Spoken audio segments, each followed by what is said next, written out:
누가복음 22장 34에서 53절 말씀입니다. 이르시되 베드로야, 내가 네게 말하노니 오늘 닭 울기 전에 네가 3번 나를 모른다고 부인하리라. 하시니라. 그들에게 이르시되 내가 너희를 전대와 배낭과 신발도 없이 보내었을 때에 부족한 것이 있더냐? 이르되 없었나이다. 이르시되 이제는 전대에 있는 자는 가질 것이요 배낭도 그리하고 검 없는 자는 겉옷을 팔아 살지어다. 내가 너희에게 말하노니 기록된 바 그는 불법자의 동류로 여김을 받았다 한 말이 내게 이루어져야 하리니 내게 관한 일이 이루어져 감이니라. 그들이 여짜오되 주여 보소서, 여기 검 둘이 있나이다. 대답하시되 족하다. 하시니라. 예수께서 나가사 습관을 따라 감람산에 가시매 제자들도 따라갔더니 그곳에 이르러 그들에게 이르시되 유혹에 빠지지 않게 기도하라. 하시고 그들을 떠나 돌 던질 만큼 가서 무릎을 꿇고 기도하여 이르시되 아버지여, 만일 아버지의 뜻이거든 이 잔을 내게서 옮기시옵소서. 그러나 내 원대로 마시옵고 아버지의 원대로 되기를 원하나이다. 하시니 천사가 하늘로부터 예수께 나타나 힘을 더하더라. 예수께서 힘쓰고 애써 더욱 간절히 기도하시니 땀이 땅에 떨어지는 핏방울같이 되더라. 기도 후에 일어나 제자들에게 가서 슬픔으로 인하여 잠든 것을 보시고 이르시되 어찌하여 자느냐? 시험에 들지 않게 일어나 기도하라. 하시니라. 말씀하실 때에 한 무리가 오는데 12 중에 하나인 유다라 하는 자가 그들을 앞장서 와서 예수께 입을 맞추려고 가까이 하는지라.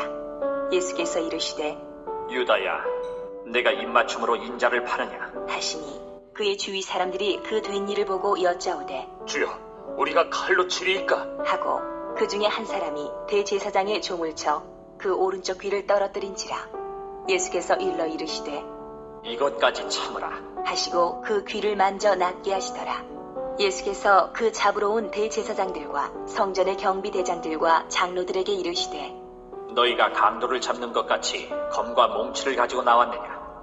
내가 날마다 너희와 함께 성전에 있을 때에 내게 손을 대지 아니하였도다. 그러나 이제는 너희 때요 어둠의 권세로다. 하시더라. 사랑하는 형제 여러분, 6월 3일 목요일 저녁 묵상에 오신 것을 환영합니다. 공생의 마지막 목요일 밤에 성찬식을 제정하심으로써 언약식을 삼으시고 제자들에게 장차 하나님 나라에서 12지파를 다스리게 하겠노라고 하셨습니다. 제자들이 배신할 것을 아시면서도 말입니다. 배반 후에 다시 돌아올 것을 믿으시기에 그런 정도의 말씀까지도 하신 것이고, 배반을 말씀하시는 이유도 섭섭함이나 정죄를 나타내려 하신 것이 조금도 아니고 앞으로 닥칠 박해를 예고하시는 것입니다. 너희들이 배반할 수밖에 없을 만큼 큰 박해가 시작된다는 것을 미리 알려서 마음의 준비를 시키시는 것입니다. 34절 이르시되 베드로야, 내가 네게 말하노니 오늘 닭 울기 전에 네가 3번 나를 모른다고 부인하리라 하시니라. 그들에게 이르시되 내가 너희를 전대와 배낭과 신발도 없이 보내었을 때에 부족한 것이 있더냐? 이르되 없었나이다. 이르시되 이제는 전대 있는 자는 가질 것이요 배낭도 그리하고 검 없는 자는 겉옷을 팔아 살지어다. 내가 너희에게 말하노니 기록된 바 그는 예수님이죠. 불법자의 동류로 여김을 받았다 한 말 이 예언대로 내게 이루어져야 하리니 내게 관한 일이 이루어져 감이니라. 네, 37절이 초점입니다. 구약의 예언대로 불법자처럼 체포될 것이다 라고 하는 것이죠. 예수님을 강도처럼 반역자처럼 체포하고 박해를 할 것이므로 너희들이 나를 배반하기까지 할 것을 안다, 이 말씀이시죠. 제자 사랑의 마음으로 제자들이 극심하게 두려워할 것을 아시기에 미리 말씀하시는 것입니다. 전대 있는 자는 가질 것이요 배낭도 그리하고는 전대를 가지라는 명령이 아니라 있다면 자기 보호를 위하여 가지고 있어야 할 만큼 이제는 그런 때다, 이거죠. 1년 전에 전도훈련을 보내실 때는 전대와 배낭과 여분의 신발 같은 것도 준비하지 말도록 명령하셨는데요. 그때는 복음 전도자들에게 호의적인 시기여서 그랬는데 이제는 아니다, 이겁니다. 핍박의 시기가 이제 시작되었으니 대접을 받으면서 복음을 전할 때와는 달라졌다, 이겁니다. 그렇다고 주님의 도우심이 없을 거라는 것이 아니죠. 부족한 것이 있더냐 이르되 없었나이다 했죠. 부족함이 없도록 도울 것이지만 시대는 달라졌다. 시대는 이것을 알게 하시는 말씀입니다. 검 없는 자는 겉옷을 팔아 살지어다. 이 말씀 역시 오해가 없으셔야 합니다. 비폭력 평화주의의 관점을 버리신 것도 아니고 무력 항쟁을 하라는 것은 더더욱 아니고요. 방어용 무기를 소지하고 다녀야 한다는 것도 아닙니다. 49, 51절에 나타난 것처럼 49, 51절 이제 오히려 참으라고 하셨죠. 보면 자 그의 주위 사람들이 그 된 일을 보고 여짜오되 주여 우리가 칼로 치리까 하고 예수님 체포될 때요. 칼로 치리까 그 중에 한 사람이 대제사장의 종을 쳐 그 오른쪽 귀를 떨어뜨린지라 예수께서 일러 이르시되 이것까지 참으라 하시고 그 귀를 만져 낫게 하시더라. 이걸 보면 알 수 있죠. 그리고 마태복음 26장 51, 52절을 보면 더욱 분명합니다. 마태복음 26장 51, 52절 예수와 함께 있던 자 중에 하나가 손을 펴 칼을 빼어 대제사장의 종을 쳐 그 귀를 떨어뜨리니 이에 예수께서 이르시되 네 칼을 도로 칼집에 꽂으라 칼을 가지는 자는 다 칼로 망하느니라. 이렇게 말씀하신 것을 보면 확연하게 나타납니다. 그리고 이후에 제자들도 복음 전도의 사명을 수행할 때에 생명의 위기를 많이 겪을 때 그럴 때조차도 검을 사용하거나 폭력을 사용한 적이 없다는 사실을 보면 알 수 있습니다. 검 없는 자는 겉옷을 팔아 살지어다가 문자적 의미가 아닌 것을 제자들은 나중에 알아들었다는 증거입니다. 예수님의 가르침은 폭력을 사용하라는 뜻은 분명히 아닙니다. 오히려 복음 전도자가 검의 위협, 생명의 위기를 겪는 시대가 시작되었으니 담대함을 가지라는 의미입니다. 예수님이 십자가 순환을 받으신 후 예수 제자들에 대한 유대인들의 박해가 그만큼 급격하게 심각해질 것이니 극히 담대하라는 말씀입니다. 하지만 이때는 제자들이 말귀를 못 알아듣고 있었고요. 내면적 의미까지는 생각지 못하고 고지고대로 반응을 했습니다. 38절 그들이 여짜오되 주여 보소서 여기 검 둘이 있나이다. 대답하시되 족하다 하시니라. 제자들의 반응이 코믹하게 느껴지죠. 박해의 시대가 시작되니까 극히 담대하라는 뜻으로 검을 가져라 라고 하니까 주님 여기 검 둘 있습니다 하는 제자들의 반응. 아직도 어린아이 같은 제자들입니다. 예수님은 그래 그거면 충분해 이렇게 말씀하셨는데요. 이것 역시 예수님이 체포당할 때 방어용으로 사용하기에 충분하다는 뜻도 아니었죠. 그저 이 검은 잠시 후에 베드로가 말고의 귀를 치는 데에 사용되었을 뿐이고 네 칼을 도로 칼집에 꽂으라 칼을 가지는 자는 다 칼로 망하느니라 라는 가르침을 주는 계기가 되었을 뿐입니다.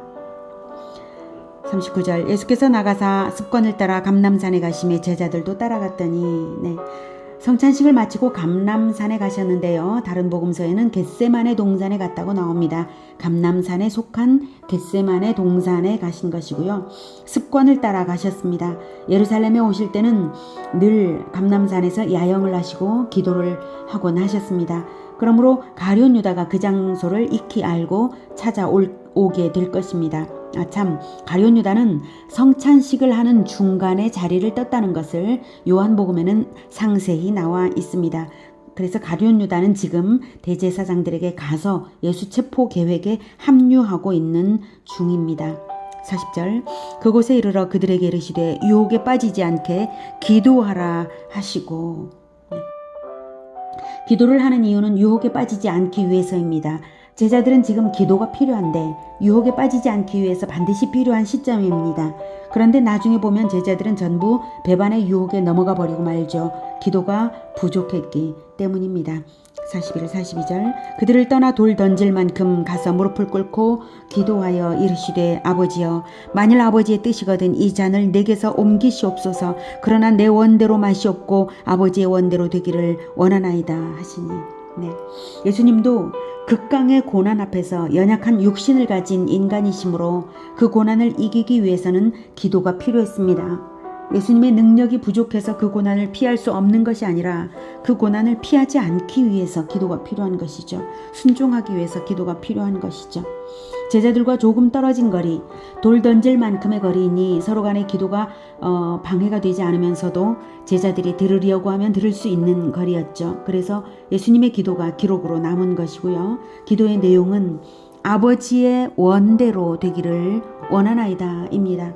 아버지의 뜻이 혹시 허락하신다면 이 극강의 고난을 피할 길을 주시는 것이 혹시 허락된다면 이 잔, 십자가의 고난을 말하죠. 이 잔을 내게서 옮겨달라고 기도는 하지만 그 잔을 받아야 한다는 것을 모르시는 예수님이 아니십니다. 사실 이 기도는 결국 아버지의 뜻이 무엇인지를 확실히 보여주는 기도입니다. 이 기도를 함으로써 아버지의 뜻은 확고하게 아들의 생명을 내어주시는 것임을 알 수 있습니다. 하나님의 아들이 십자가의 고난을 받아 대속의 죽음으로써 확실한 구원을 성취하기를 원하신다는 것을 확인시켜주는 것입니다. 예수님이 이런 기도를 함으로써 아버지의 뜻이 아들의 생명까지도 내어주시는 지극한 사랑, 지극한 은혜를 베풀기 원하셨다는 그 사실이 분명해집니다. 그리고 아들의 소원이 아버지와 합치되었다는 것이 분명해집니다. 그래서 하나님 아버지는 아들에게 힘을 더하심으로 응답하십니다. 44절 천사가 하늘로부터 예수께 나타나 힘을 더하더라. 예수께서 힘쓰고 애써 더욱 간절히 기도하시니 땀이 땅에 떨어지는 핏방울같이 되더라. 생명을 건 기도를 드렸다는 뜻입니다. 이 기도에서부터 이미 예수님은 사탄에 대한 사투를 벌이고 있었던 것입니다.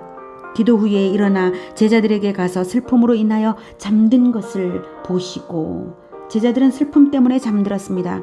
예수님도 고민을 하셨지만 예수님의 고민은 하나님의 뜻을 이루어 드리려던 근심이었고 기도로 힘을 얻으셨습니다. 하지만 제자들은 자신들에게 닥칠 고난이 걱정되어서 근심한 것이고 그 슬픔은 잠에 빠져들게 했습니다. 세상 근심은 인간 영혼을 잠들게 하죠. 46절 이르시되 어찌하여 자느냐 시험에 들지 않게 일어나 기도하라 하시니라. 다시 당부하시는 것이 시험에 들지 않게 일어나 기도하라 입니다. 기도에서 승부는 이미 나는 것입니다. 기도에서부터 이기느냐 지느냐 승부가 결정납니다. 그리고 기도는 하나님의 뜻이 이루어지도록 간구하며 시험을 이기기 위하여 드리는 기도가 진정 제자의 기도답습니다.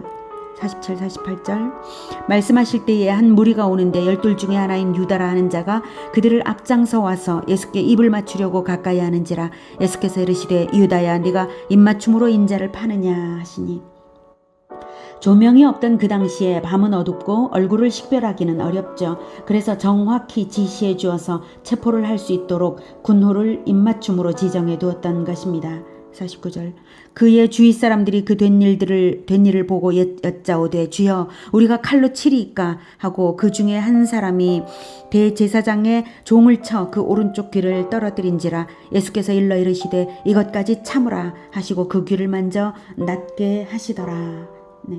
이때 대제사장의 종의 귀를 떨어뜨린 자는 베드로입니다. 요한복음에 나왔고요. 다만 여기서는 이름을 명시하지 않는 이유는 마태, 마가, 누가복음이 기록될 당시에도 대제사장들은 예수 제자들을 체포하려 들고 박해가 계속되고 있었던 시기였으므로 베드로의 신변 보호를 위해 마태, 마가, 누가는 베드로의 이름을 명시하지 않고 그 중에 한 사람이라고만 기록을 남긴 것으로 여겨집니다. 52, 53절 예수께서 그 잡으러 온 대제사장들과 성전의 경비대장들과 장로들에게 이르시되 너희가 강도를 잡는 것 같이 검과 몽치를 가지고 나왔느냐 내가 날마다 너희와 함께 성전에 있을 때에 내게 손을 대지 아니하였도다. 그러나 이제는 너희 때요 어둠의 권세로다 하시더라. 정말이지 예수님은 언제나 공공연히 다니시고 성전에 늘 있으셨는데도 대제사장들은 예수님을 체포하지 않았죠. 못했죠. 이제 밤 시간을 틈타서 폭도를 잡듯이 체포하러 나온 그들의 작태가 얼마나 비겁한 것인지 또 얼마나 간악하고 가증스러운지요. 이 모든 일들은 대제사장들과 장로들이 마귀의 권세 아래 있기에 그렇게 되는 것입니다. 그래서 너희의 때요 어둠의 권세라고 하셨습니다. 그러나 마귀의 조종을 당하여 진행시키는 이 모든 일들이 결국은 인류 구원을 위한 영원한 번제요 영원한 속죄제가 될 줄은 그들은 꿈에도 몰랐습니다. 예수님은 이 모든 일들을 당하시면서도 자신을 하나님께 드리고 있기에 이 모든 일은 하나님께 드리는 예수님의 순종의 제사였습니다. 악한 자의 계략도 마귀의 조종도 하나님의 섭리를 가로막지 못하며 구원의 역사가 이루어져 가는 것을 가로막지 못하며 오히려 하나님의 섭리의 손길은 악한 자의 행위까지 사용하여 모든 것을 성취하시는 것입니다. 그러므로 예수 제자들에게 닥칠 박해와 고난도 마찬가지입니다. 그 어떤 고난과 박해일지라도 순종의 제사를 드리듯이 담대하게 맞이한다면 모든 것은 하나님의 뜻을 성취하고 하나님 나라를 이루는 것입니다. 그것을 받아들이는 기도에서부터 승리가 시작이 되는 것입니다. 우리가 예수 제자의 길을 갈 때 기도로서 모든 고난을 순종으로 받아들일 수 있도록 기도로서 무장되며 순종으로서 고난을 동참하며 아버지의 뜻을 이루는 그런 길을 갈 수 있기를 축복합니다. 기도하겠습니다. 하나님, 예수님께서 모든 고난을 피할 수 있는 능력이 얼마든지 있으시지만 아무것도 피하지 않으시고 다가오는 그 고난을, 체포를, 박해를 그대로 받으셨습니다. 그대로 순종하여 받기 위하여, 그리고 하나님의 뜻이 온전히 이루어지기를 위하여서 간절히 기도하셨습니다. 주님, 우리도 그런 기도를 할 수 있게 도와주시옵소서.